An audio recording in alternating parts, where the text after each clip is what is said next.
In this movie, I'll introduce you to what I consider to be the preeminent tool for painting shapes inside of Illustrator.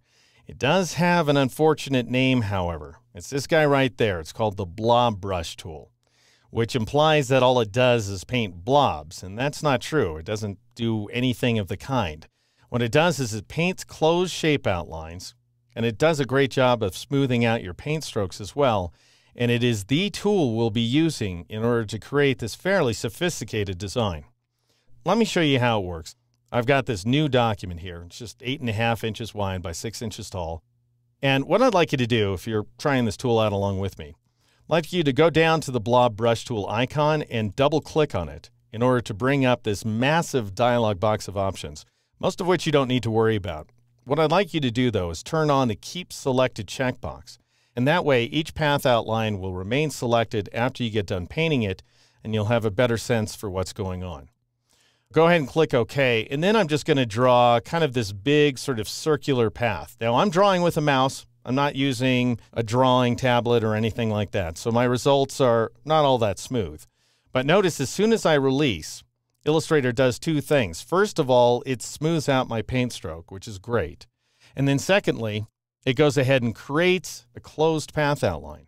So this is a shape filled with black as opposed to an outline stroked with black. And if you go over to the Layers panel and twirl open the layer, you'll see that it's called Compound because it is a compound path. We have an outer outline that's filled with black and then an inner outline that's cutting a hole. Now just go ahead and paint in a few more details, like I'll give this guy a mouth because he is a person, in case you didn't know where I was going with this. And I'll go ahead and give him a couple of eyes as well. He needs some pupils. Let's say I just go ahead and paint a hollow pupil like this, and it looks pretty garbagey. I'm going to go ahead and zoom in on it. And notice that it's got a hole in it as well. Well, I could fill in that hole if I want to. I could just paint away the hole.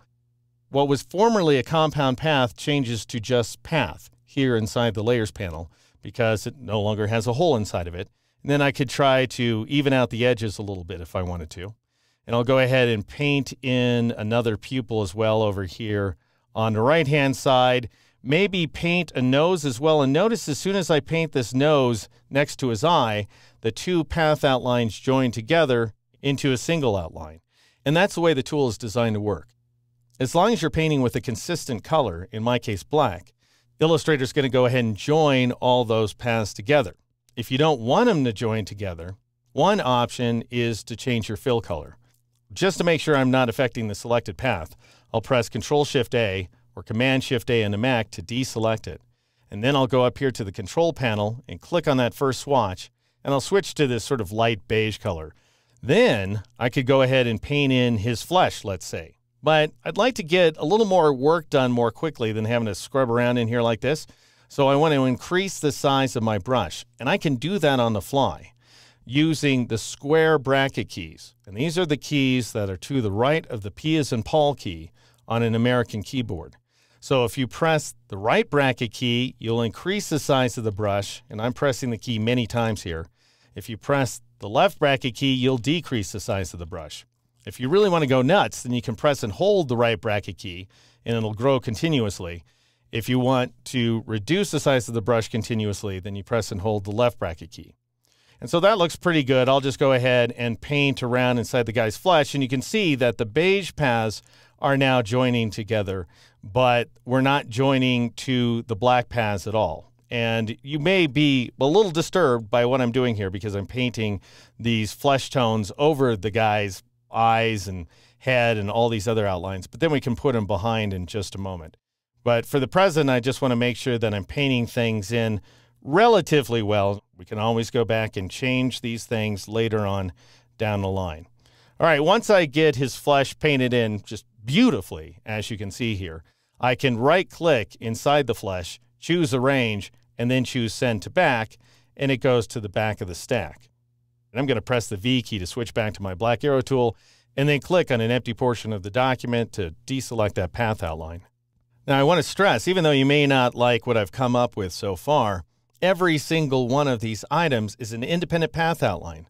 So I can click on this pupil, for example, and maybe move it to a different location if I don't feel like this guy's looking at me exactly the way I want him to.